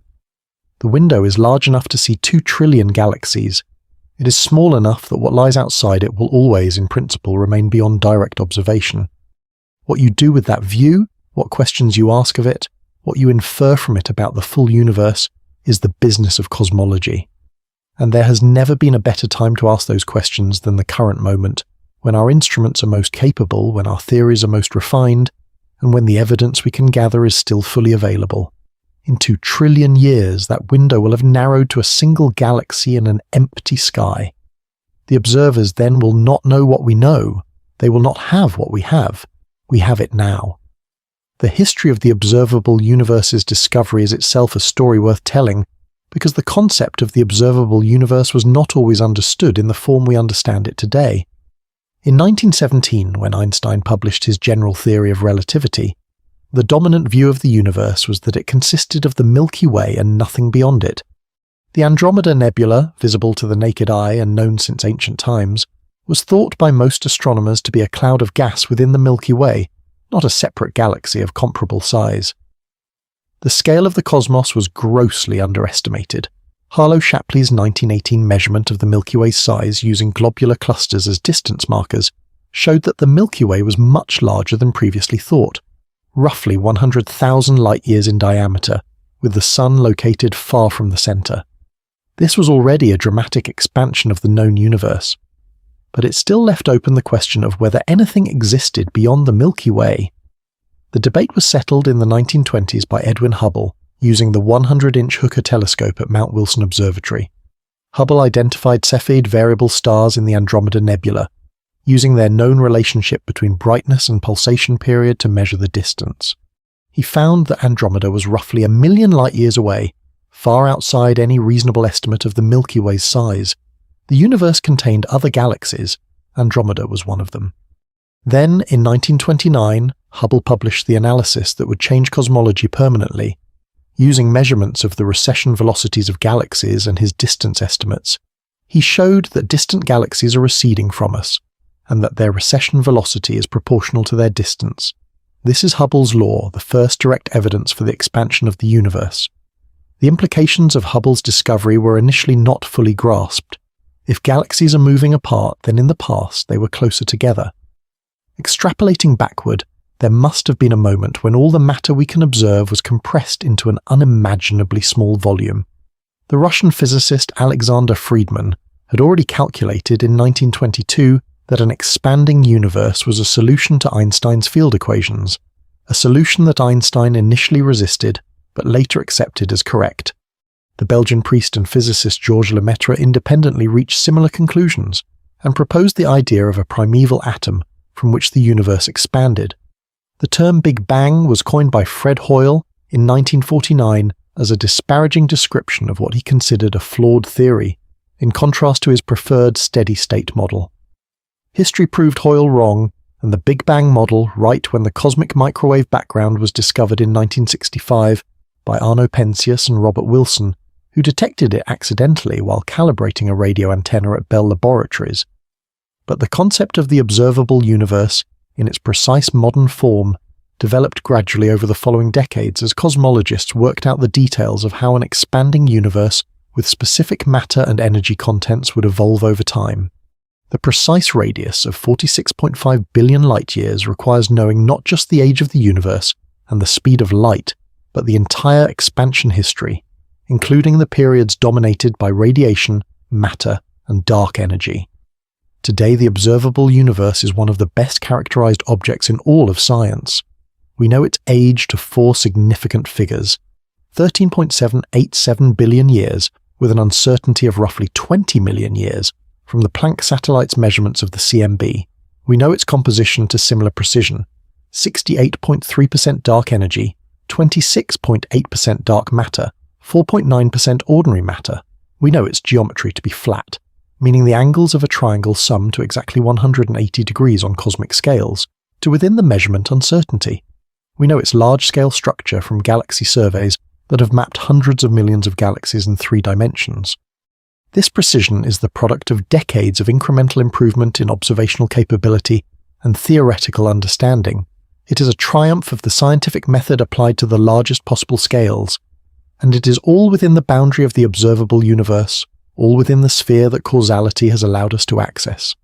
The physical meaning of the Hubble constant and the specific controversy surrounding its measurement deserves careful treatment, because the tension between different measurements of the Hubble constant is one of the most active areas of current cosmological research and may point to physics beyond the standard model. The Hubble constant describes the current rate of expansion of the universe. A value of 70 kilometers per second per megaparsec means that for every megaparsec of distance between us and a galaxy, that galaxy is receding at 70 kilometers per second. At 2 megaparsecs, it recedes at 140 kilometers per second. At the Hubble distance, roughly 14 billion light-years, the recession velocity equals the speed of light. The problem is that 2 independent ways of measuring the Hubble constant give different answers. The CMB-based measurement, using the Planck satellite's precise characterization of the temperature fluctuations in the early universe and fitting the standard cosmological model to produce an extrapolated present-day Hubble constant, gives a value of approximately 67.4 kilometers per second per megaparsec. The distance ladder measurement, using nearby Cepheid variable stars to calibrate distances to Type 1a supernovae and then using the supernovae as standard candles to measure recession velocities at larger distances gives a value of approximately 73 km per second per megaparsec. These two values differ by roughly 9%, which is far outside the stated uncertainty of either measurement. Each method has been cross-checked extensively and the discrepancy persists. The disagreement is sometimes called the Hubble tension, and it is one of the most discussed problems in current cosmology. The Hubble tension matters for the observable universe story because the Hubble constant determines the size of the Hubble sphere and the rate at which the event horizon contracts. A higher Hubble constant means the universe is expanding faster, which means the event horizon is closer, which means the darkening happens faster. A lower Hubble constant means the universe is expanding more slowly, the event horizon is slightly farther, and the darkening is delayed. The Hubble tension also matters because if it is real, and not a systematic measurement error, it implies that our standard cosmological model is incomplete. Some new physics, possibly related to the nature of dark energy, or dark matter, or some other unknown component, might resolve the discrepancy. This would have implications for the long-term evolution of the universe and the fate of the cosmological horizon.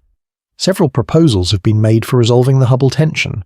Early dark energy, a component of dark energy that was significant in the early universe and has since diluted, can shift the CMB prediction for the Hubble constant upward. Extra-relativistic species, additional light particles that were present in the early universe, can have a similar effect. Modified gravity theories, which alter the relationship between mass and gravitational attraction on cosmic scales, can also shift the predictions. None of these proposals has been confirmed, and the tension remains unresolved as of 2024. The James Webb Space Telescope has contributed to the debate by providing improved measurements of Cepheid stars in nearby galaxies, refining the distance ladder method. JWST results have generally confirmed the distance ladder measurement, supporting the higher value and deepening the tension with the CMB-based estimate. The resolution of the Hubble tension, when it comes, may require new physics. If it does, the new physics will need to be incorporated into our understanding of the expansion history, the size of the observable universe, and the future evolution of the cosmological horizon. The observable universe is not a fixed and fully understood object. It is a description of the universe we currently understand, subject to revision as our understanding improves. This is, of course, as it should be. Science is not a fixed body of knowledge but a process of refinement. Our current picture of the observable universe is the best we have and is supported by overwhelming evidence. But it is not the final picture, and the Hubble tension is one of several reminders that the universe may contain surprises that will require updating the picture. The concept of cosmological redshift, which underpins essentially all observational cosmology beyond our local neighborhood, deserves careful explanation, because it is frequently confused with the Doppler effect, which it superficially resembles but is physically distinct from. The Doppler effect occurs when a source of waves is moving relative to an observer. If a train approaches you blowing its horn, the sound waves are compressed in the direction of approach, and the pitch sounds higher. As the train passes and recedes, the sound waves are stretched in the direction of recession, and the pitch sounds lower. The same effect applies to light. A light source moving toward you emits bluer light. A source moving away emits redder light. This is Doppler redshift, and it does occur for nearby objects that are genuinely moving through space. Cosmological redshift is different. The galaxies we observe are not in general moving through space. They are more or less sitting still in their local reference frames. What is changing is the space between us and them. As the universe expands, the space between a distant galaxy and our galaxy grows. The photons that travel across this expanding space are stretched as they travel. A photon that was emitted with a wavelength of, say, 400 nanometers will arrive at a wavelength of 800 nanometers if the universe doubled in size during the photon's journey. The photon has been redshifted by a factor of 2, corresponding to a redshift z of 1. The redshift z is defined simply. It is the fractional change in wavelength. A redshift of z equals 1 means the wavelength has doubled. A redshift of z equals 2 means the wavelength has tripled. The most distant galaxies detected by JWST have redshifts around 14, meaning the wavelength of their emitted light has been stretched by a factor of 15 during the journey to our telescopes. This is not merely a curiosity of definition. The cosmological redshift is a direct measurement of how much the universe has expanded since the light was emitted. The universe was 15 times smaller in linear dimensions when the light from a Z equals 14 galaxy was emitted than it is today. The volume of the universe was 15 cubed, or roughly 3,375 times smaller. Measuring the redshift of a galaxy also gives us its distance, through Hubble's law, and therefore the time in cosmic history when its light was emitted. This is how we construct the cosmic timeline from observations. Each redshifted spectrum is a postcard from a specific moment in the universe's past, the moment when the light was emitted, telling us both when in the universe's history that moment was, and what conditions were like at that time. The most profound redshift measurement of all is that of the cosmic microwave background, at Z approximately equal to 1100. The light we observe as the CMB was emitted when the universe was 1101 times smaller in linear scale. The universe has expanded by a factor of 1101 since the surface of last scattering. The original photons were energetic enough to ionize hydrogen atoms. Now they arrive as microwaves with energies 1101 times lower. The surface of last scattering is the farthest surface in the past we can observe, because the universe was opaque before that moment. Before Z equals 1100, the plasma of free electrons and protons scattered photons continuously, preventing any light from traveling freely. The universe was like the interior of the sun, full of energy but opaque, with photons bouncing around chaotically rather than streaming freely. The surface of last scattering is where the universe became transparent, and it is where the oldest electromagnetic signal we can detect was produced. Beyond the surface of last scattering, in the period between recombination at Z equals 1100 and the first stars at roughly Z equals 20 to 30, lies the cosmic dark ages. This is the most poorly observed period in the history of the universe. No optical or infrared telescope can see it, because there were no stars to emit light. No radio telescope can easily see it, because the neutral hydrogen that filled the universe during the Dark Ages is difficult to detect at cosmological distances. But the Dark Ages are not completely inaccessible. The hydrogen atoms in the cosmic Dark Ages emit and absorb radiation at a specific wavelength called the 21 centimeter line, corresponding to a hyperfine transition in the hydrogen atom.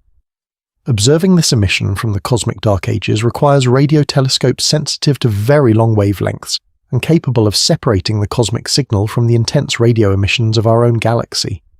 Several ambitious projects, including the Square Kilometre Array and various precursor instruments, aim to detect the 21 centimeter signal from the cosmic Dark Ages. If successful, these observations would provide a direct window into the period between the CMB and the first stars, illuminating one of the least understood chapters in cosmic history. They would also push the observational frontier closer to the particle horizon, extending our direct observational reach into the past. The concept of the multiverse, which inflation almost inevitably implies, is worth examining directly because it represents the most extreme extrapolation from the observable universe to what might lie beyond it, and because it illustrates both the power and the limits of cosmological inference. The word multiverse is used in several different senses by different researchers, and conflating these senses creates confusion.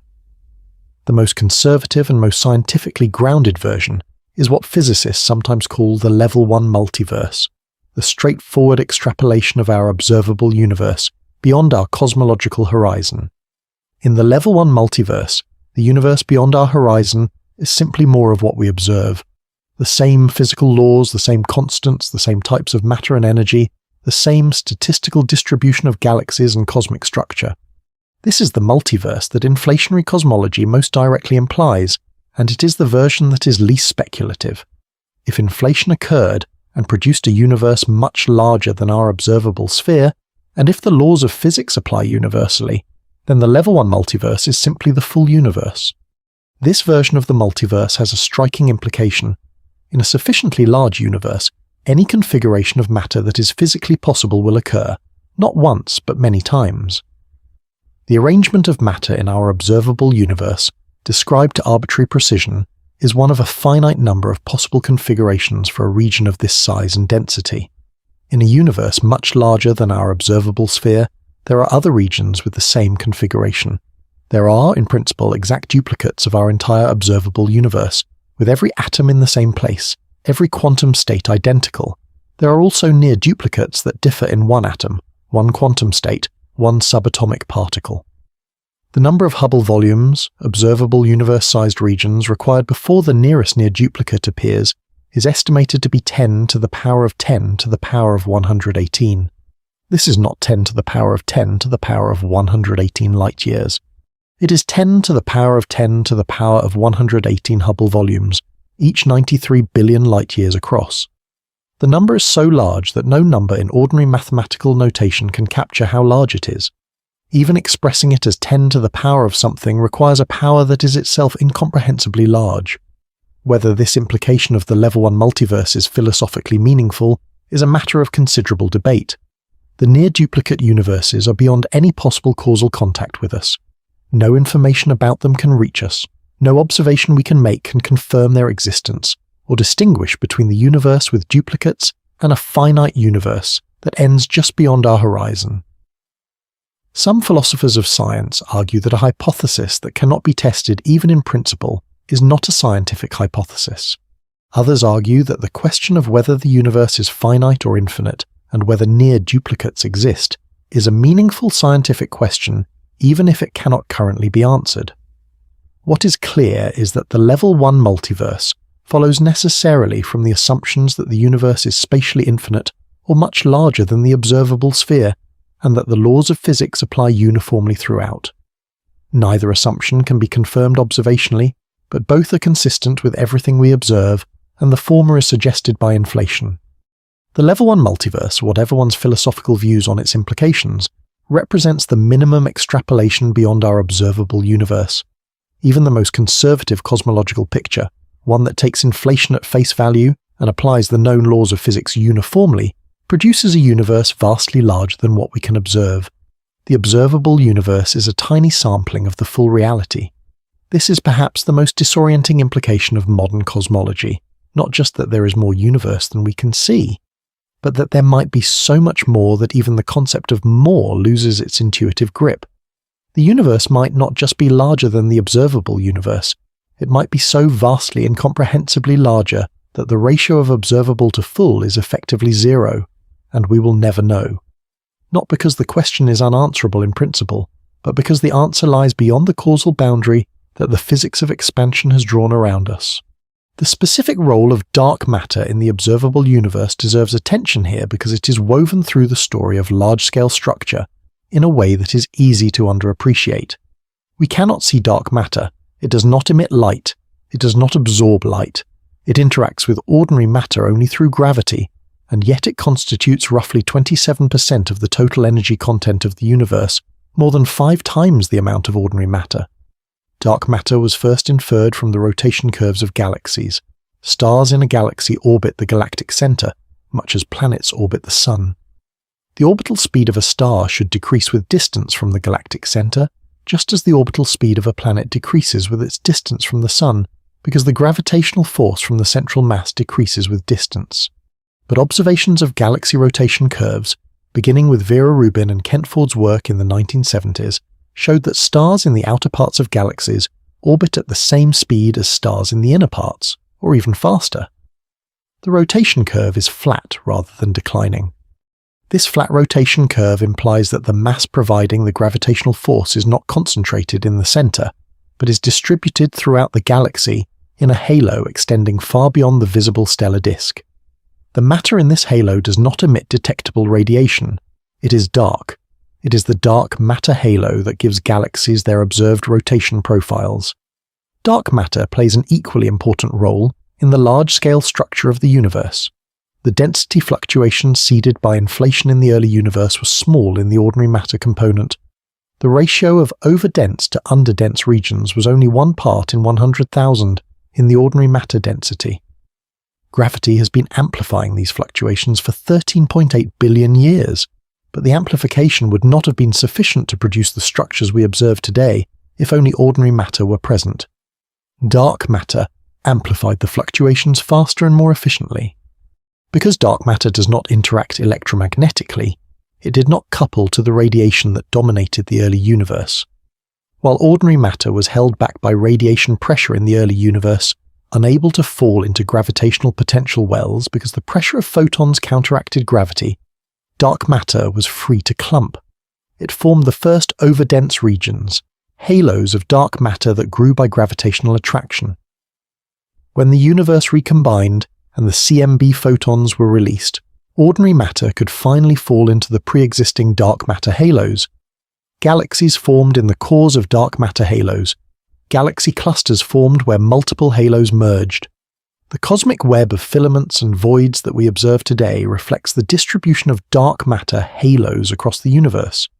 The specific structure of the cosmic web, as revealed by galaxy surveys and as modelled in cosmological simulations, depends sensitively on the properties of dark matter. If dark matter were warm rather than cold, meaning if the dark matter particles were moving at significant fractions of the speed of light rather than slowly, the smallest structures would be erased. If dark matter interacted with itself, or with ordinary matter more strongly than it appears to, the structure would look different.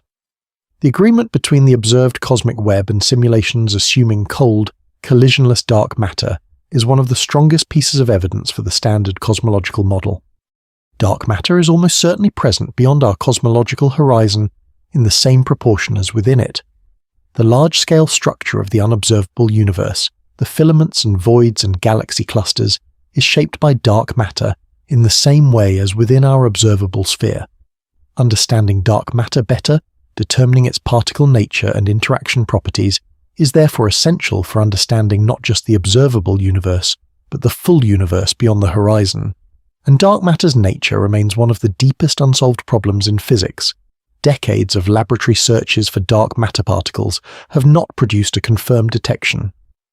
The candidates proposed by theoretical physics, including weakly interacting massive particles called WIMPs and lighter particles called axions, have been constrained by null results. The particle physics of dark matter is unknown. We know it is there. We can measure its gravitational effects. We cannot tell you what it is made of. The observable universe is full of things we can see and measure, but not explain at the fundamental level. Dark energy is another example.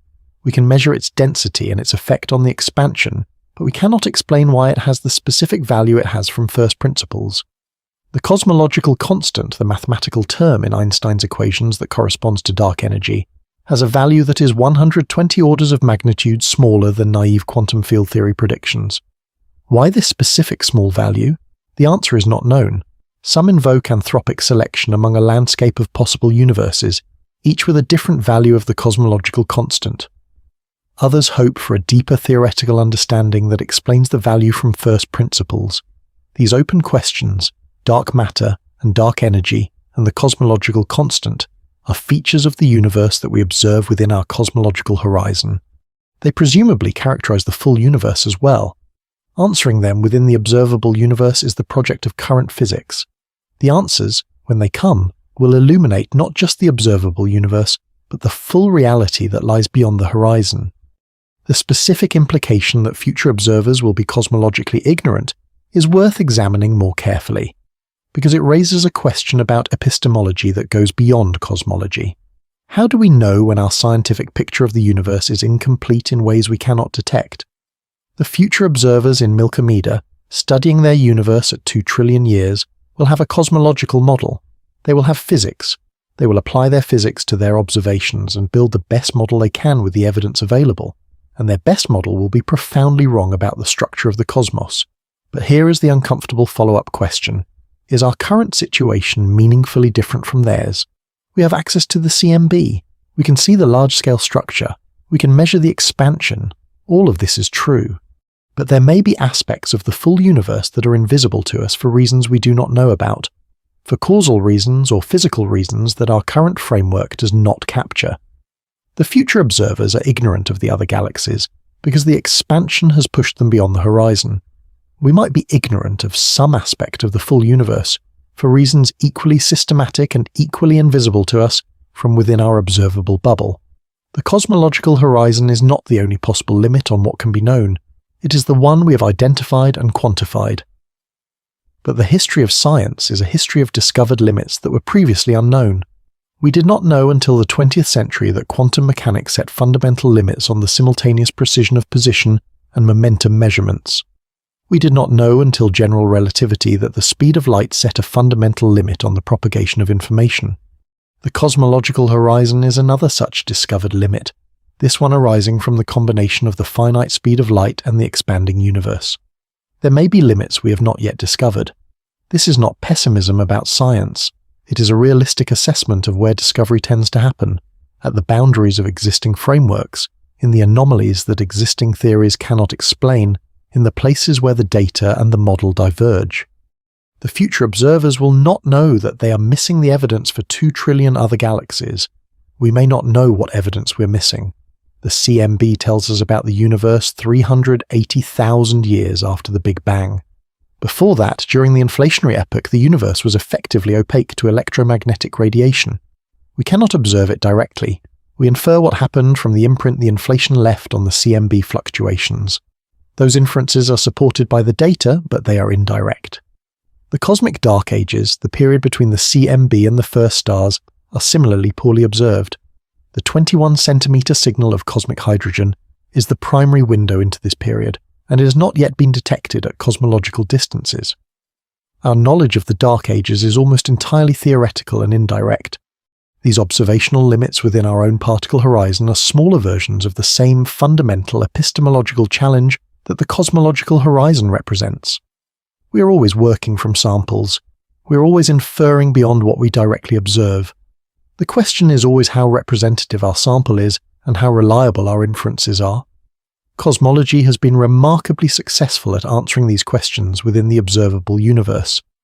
The consistency of the standard cosmological model with observations from many different directions and methods, from the CMB to galaxy surveys to supernova distance measurements to gravitational lensing, suggests that the model is substantially correct within its domain of applicability. But the domain of applicability is the observable universe. The full universe beyond the horizon remains, in principle, beyond reach. We can reason about it. We can make confident inferences about its large-scale properties. We cannot observe it directly or confirm our inferences. This is the specific and permanent condition of any observer in an expanding universe with a cosmological horizon. It is our condition. It is the condition of every observer anywhere in the universe. The horizon is centered on each observer. No observer has access to more than their horizon allows. We're all inside our own observable bubbles, reasoning about a universe that extends vastly beyond what we can see, doing the best we can with the evidence causality has allowed to reach us. That is the situation. That is the mission briefing. The scale of the observable universe, and the scale of what lies beyond it, is genuinely resistant to meaningful human comprehension. We can state the numbers, we can perform the calculations, but the numbers are so far outside the range of ordinary human experience that they function more as labels for incomprehensible vastness than as quantities that carry intuitive meaning. Consider a few attempts to make the scale concrete. The Milky Way contains between 100 and 400 billion stars. The distance across the Milky Way is roughly 100,000 light-years. If you represented the Milky Way as a dinner plate, roughly 30 centimeters across, the nearest star to the Sun would be about 2 millimeters from the center. The nearest galaxy, the Andromeda Galaxy, would be about 6 meters away on this scale. The observable universe would extend to roughly 15 kilometers in every direction from you. On that same scale, where the observable universe is 15 kilometers in radius, where is the event horizon? Roughly 5 kilometers. Where the cosmological horizon defines what can ever be known, the two-dimensional map of our possible knowledge ends 5 kilometers from where you're standing, and everything beyond it is permanently beyond your reach. The observable universe contains roughly 2 trillion galaxies. If you counted one galaxy per second, 24 hours a day, 7 days a week, it would take you roughly 63,000 years to count them all. This is longer than all of recorded human history twice over. The estimated mass of the observable universe in ordinary matter is roughly 10 to the power of 53 kilograms. The mass of the Sun is about 2 times 10 to the power of 30 kilograms.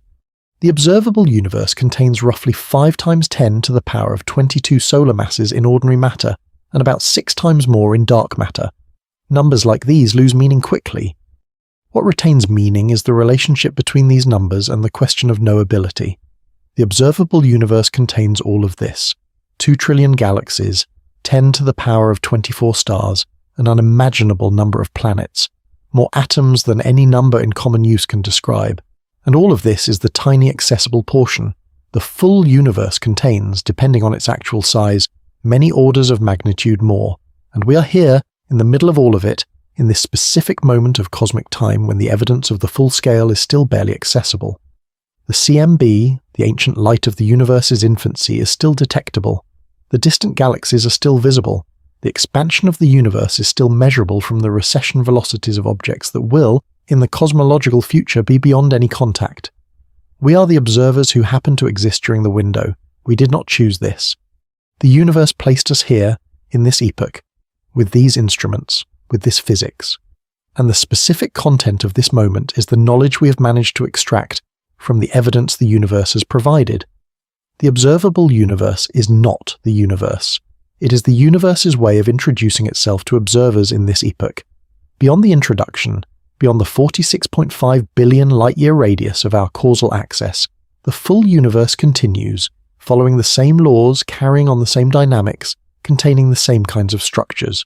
We know this in the way that we know many things in science, not from direct observation but from inference. The inferences are well supported. They are consistent with everything we can observe. They are the best available description of a reality that extends beyond what any observer can directly verify. And in 2 trillion years, when the last photon from the last external galaxy has crossed our event horizon and the evidence of the full universe has permanently receded, those future observers will have only what we know now, preserved in whatever form knowledge takes across such timescales. Or they will have nothing, and they will begin again, building a picture of the universe from the evidence available to them, which will be a single galaxy in empty darkness, and they will be doing exactly what we are doing, reasoning from the evidence available to them toward the best model they can build. The universe reveals what it reveals. The horizon is where revelation ends. Everything else is inference and faith in the consistency of physics. There is a specific moment in the history of observational cosmology that captures the full weight of what the observable universe means, and it is worth pausing on before the close. On October 6th, 2015, the Atacama Cosmology Telescope and the Planck satellite teams released some of the most precise measurements ever made of the cosmic microwave background. The CMB map they produced showed temperature fluctuations of 1 part in 100,000 across the entire sky, the ancient pattern of density variations that seeded all of the structure in the observable universe. The map was extraordinarily precise, and the pattern it showed matched the theoretical predictions of the standard cosmological model to a precision that would have seemed impossible to the founders of modern cosmology. What that map represents, looked at carefully, is the observable universe's oldest memory. Those temperature fluctuations were imprinted when the universe was 380,000 years old, when matter and radiation decoupled and the universe became transparent. The photons that carry that information have been travelling for 13.8 billion years, crossing the 46.5 billion light-year distance from their origin to our instruments, carrying with them a record of conditions in the early universe. The photons in the CMB are the oldest detectable photons in the observable universe. They are the oldest information in our causal past. Beyond them, in the period before recombination, information cannot be extracted from electromagnetic radiation because the universe was opaque. The CMB is, in the most precise sense, the boundary of our direct observational reach in time, and we can see it. We can map it. We can use it to determine the age, composition, and geometry of the observable universe to remarkable precision. We can trace the fluctuations in that ancient light to the density variations in the very early universe, and from those density variations back to the quantum fluctuations of the inflationary era. This chain of inference, from the CMB fluctuations we observe today to the physics of the first fractions of a second after the Big Bang, is one of the most remarkable intellectual achievements in human history. It is the story of the observable universe told in the language of physics, from its beginning to the present day, decoded from the photons that crossed 46 billion light-years to reach our instruments. The observable universe is not the universe. We have been clear about that throughout this mission briefing, but it is the universe's autobiography up to this point, written in light, addressed to whoever was here to receive it. We are here to receive it. We are, in this moment of cosmic time, exactly the right observers in exactly the right place to read what the universe has written about itself. Not because we are special, because we are present with adequate instruments and adequate theory during the window in which the writing is still legible. In 2 trillion years the writing will have faded. The most distant chapters will have receded beyond the horizon. The earliest chapters, the CMB, will have been redshifted to invisibility. Future readers will not know what we know. But we know it now, and that is the close of the mission briefing. Strap in, keep looking outward, and stay with the crew. If you want more mission briefings like this, subscribe for the next journey.